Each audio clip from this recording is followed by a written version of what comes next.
Good Welcome morning. to our channel. Hi, Lauren. Hi, Sherry. How are you doing today? I'm doing great. How are you? Doing good. Do you have big plans for the 4th of July? Mostly staying home and we might go watch some fireworks. So maybe have some Nice. people over, we're hoping. So yeah. How about Okay. you We're guys? having a quiet, my husband had full hip surgery, hip replacement. So we're just gonna, I want to say have a quiet night at home. I don't know if it's gonna be so quiet, but we'll do Yeah. a little fireworks, but nothing huge. Yeah. Nice. So what do you have for us today? Okay, so we're going to do an interview with Sheri today, and we're just going to be asking her some questions and see what life is like with a family with 11 children, basically. Okay. So I guess we'll go ahead and get started. Okay, that sounds great. Okay. Can you tell us, Sheri, a little bit about your family to start with? So, my family is confusing. So I'll try to break it down a little bit for you. We've always called it his, mine, ours, and theirs when it comes to our kids. So when I got married 24 years ago, my husband had a daughter who is 8, and I had 2 boys from a previous marriage. They were 8 and 5. So that takes care of the his and the mine. Uh-huh. And then we had 1 boy together after 2 years of marriage. So that takes care of the ours. And then theirs, we adopted 7 kids. So right now we let me see.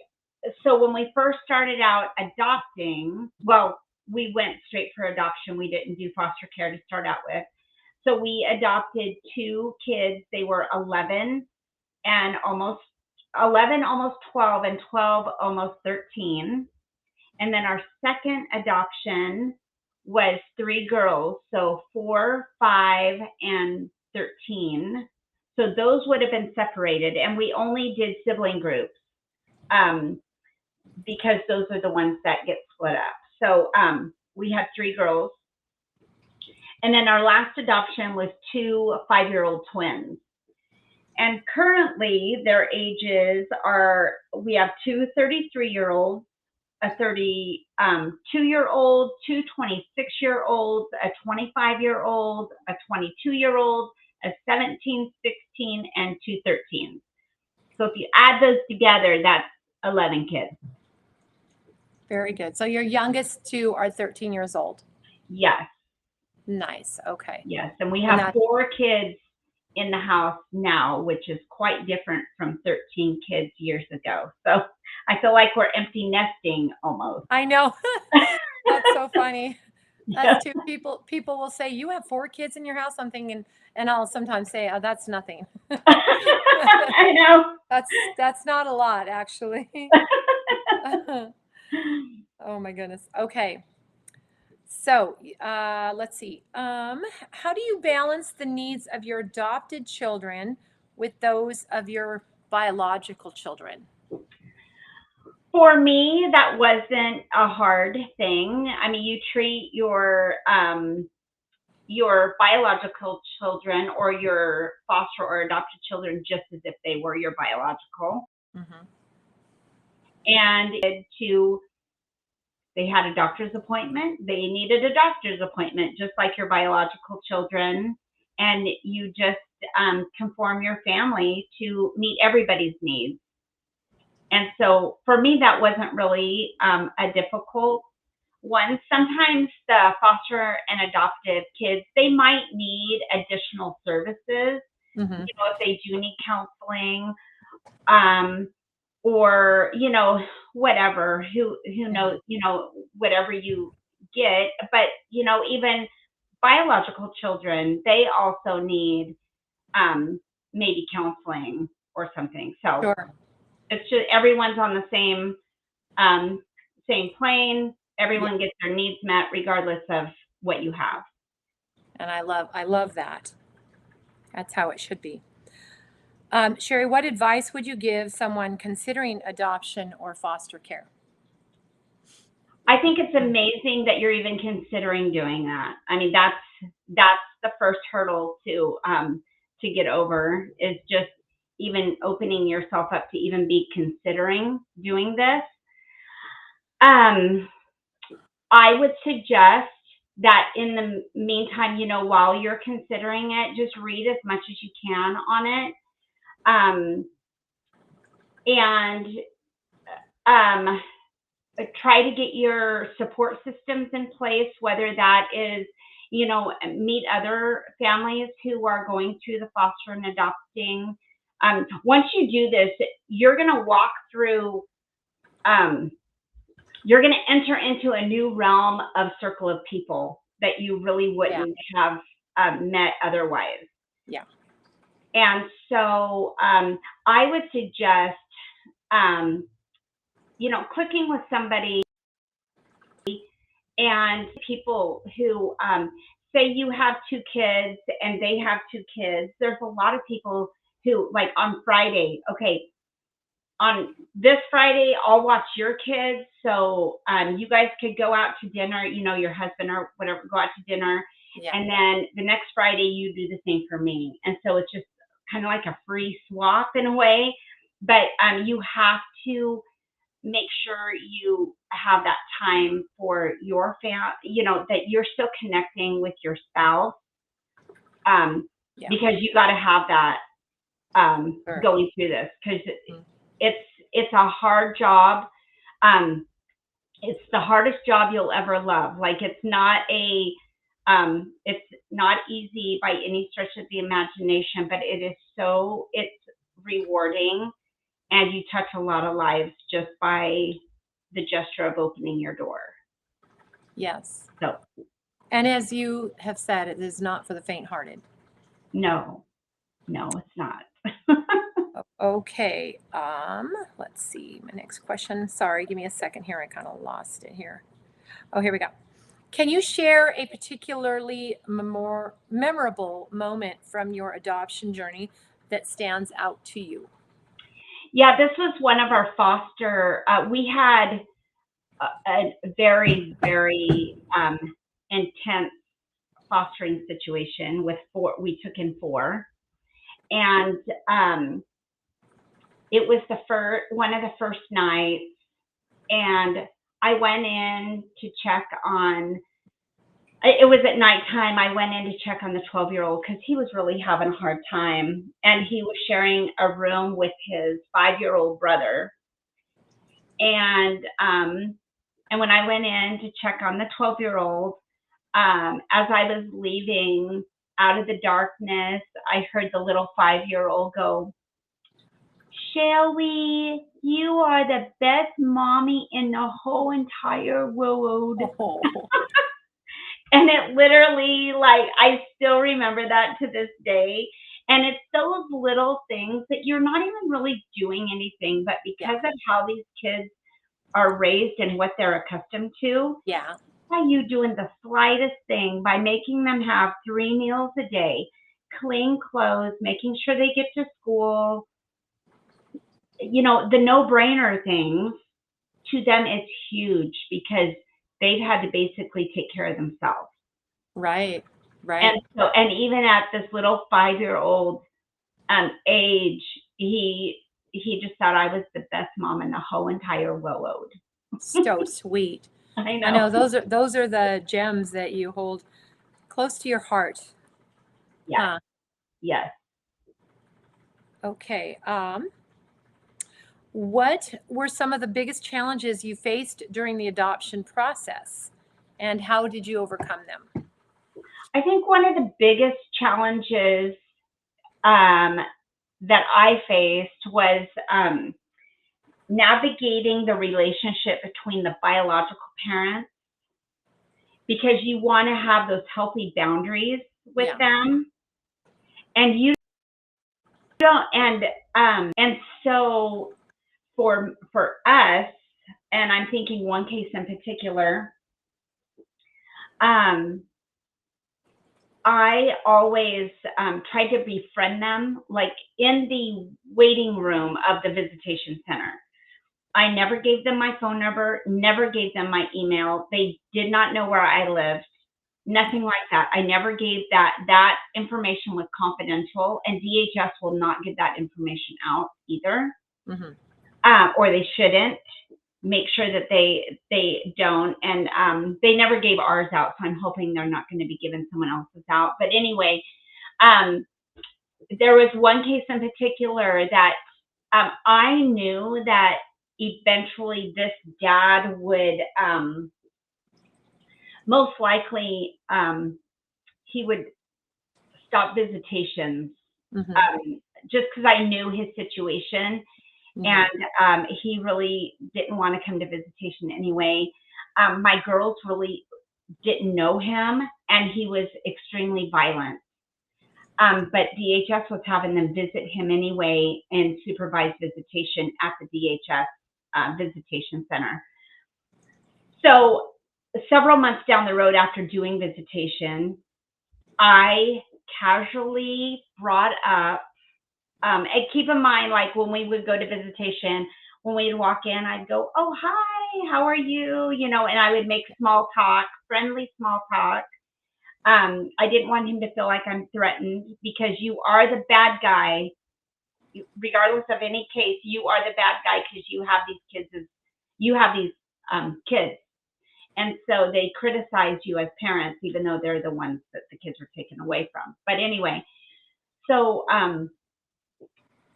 months later, I brought it up to him. I said, "I just want to let you know," I said, "I'm not sure, how you guys feel about it, but if you were ever considering letting these kids go, I would adopt them. They would stay with me."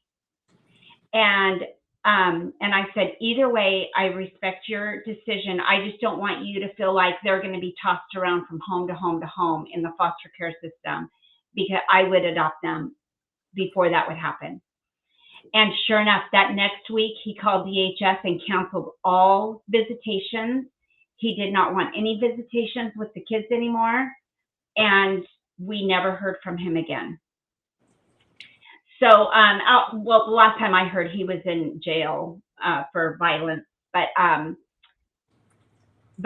the girls, they weren't connected to him. They didn't really know him, but because he was their biological father, that's how come the visitations were in place. But and they have been fine. They have, they're 16 and 17, and Jade is 24 now. So they're fine. And anyway, so that's just one of those. Yeah. Okay. Give me a second here. All right. How do you handle the emotional aspects of saying goodbye to foster children when they leave your home? I get this question a lot. And I just have I have a talk with myself, because I know I will be okay. I know it's going to be difficult. We had kids in our home for 2.5 years, and they were adopted by family on the East Coast. So that was very, very hard. They still keep in touch with me. But whatever you can build these kids up, and whatever you can, put into these kids, your efforts, and they take that with them wherever they go. And they're going to be okay. You are going to be okay. And so, but it is difficult. I'm not going to say that it's not difficult, but that's how I have to really get myself together when that does happen. And it's, the adoptive family is so good about sending me pictures all the time. So that's great. Yeah. And it's an interesting thing, because when I first started foster parenting, I had all my children were still in the home when we first started taking the classes, and even when we first started fostering. And I think the thing that people don't realize is that the hurt that you go through when the children leave, it's I mean, it's comparable to the hurt that you go through when your grown child leaves the home. It's Mhm. painful, either whatever you're dealing with, you know. I mean, you can't avoid it even with your own children, because people assume that you're not going to go through that kind of pain, but it can be very painful when your adult children leave the home, and you have to. It's a growing experience for sure, and I feel like it's kind of similar in a way. Yeah. All right, let me see here. Hold on. How do you help your children understand and navigate their adoption phase? So you were cutting out there just a little bit. Oh, okay. Can you read that one more time? Yeah, I sure can. How do you help your children understand and navigate their adoption stories? We have always talked about their story. Each and every adoption, each and every foster kid. This is like a daily topic in my house, because right now all of these kids in my home have been adopted and we're in foster care, even though they're not biological. All of them are not biological. So um, it's always been very free for them just to talk, which is also very healing. Once kids get to that point where they can just openly talk about, we're always talking, there's always memories coming up. Oh, I remember sitting at a dinner table and having a plate thrown at me. Oh, wow. Yeah, I mean, while we're sitting there eating dinner, like, they'll say that. And then and it's really therapeutic actually for them to speak about it. It's when they're holding everything in and they don't feel like they can talk about it. Uh-huh. One thing I have learned, and I've always tried never ever to do, is badmouth their biological parent. Yeah. Because regardless of what these kids have been through, they are so protective of their parents. Sure. And so even with my teenagers that I've adopted when they were 11, almost 12, and 12, almost 13, it wasn't until they were like in their 20s that they realized the manipulation that their Wow. parent was doing to them. And so our conversations have kind of switched. Not that I badmouth their parents, but they really tell me like their frustrations of how that relationship was, and that Yeah. they didn't think it was right. And I'm like, you're right, that wasn't right. Um, he should have been your parent, and not, it's not the other way around. You're not the parent. So but it's really, as hard as it is not to badmouth their biological parent, because they won't feel comfortable talking to you about anything. Yeah. Okay. Kind of like going through, with kids in divorce situations, Yeah, that's bad mouthing that other parent, it doesn't get you anywhere, well, so. it's painful for them, and I can see why it would be, because I mean, um, out of all the children that we've had in our home, it's like that's their mommy and daddy, that's their roots, and you know, and it's harmful to their hearts, I think, to Mhm. if you were to trash their parents, because they Yeah, need to be able to heal from it, like you said, right. and it's part of their identity, even Yeah, if it was a negative experience. That's still their beginning, yeah, of yeah, their life until they had a big change. So yeah, yeah, okay. absolutely. Um, and I apologize. I look down at my phone sometimes to see the questions, and I feel like I look like I'm texting, but I'm like, No, I'm, you're I'm good. checking the questions. So, okay. So what are your hopes and dreams for your adopted children's futures? I want all of my kids, of them. My goal for them, I want them to be contributing members of society. I want them to make great choices. I love to see them thrive. So it doesn't matter if they're biological, adopted. I want all of them just to do well. When our kids do well, it makes a parent's heart so happy. Yes. And it goes, these, I have to think sometimes like, yeah, some of them might be adopted, but they're my kids. Like everything that I want for my biological children, I want for Sure. the ones I've adopted. And the ones that I've even fostered that are no longer even with me, Yeah. I want to see them do the same. So yes, definitely. yeah.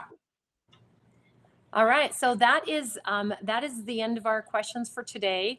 Thank I'm you, sure we'll be Lauren. learning much more about your experiences in later episodes. But thank you for doing this interview with me, and it's very, very interesting. We enjoyed it, and so next time you'll be interviewing me. So I will. turn So it get around. ready. So if you guys want to share with and hear about that experience, then listen to the next episode, and we hope that you will like and subscribe. Thanks so much for listening. Thanks. All right. Bye. Bye.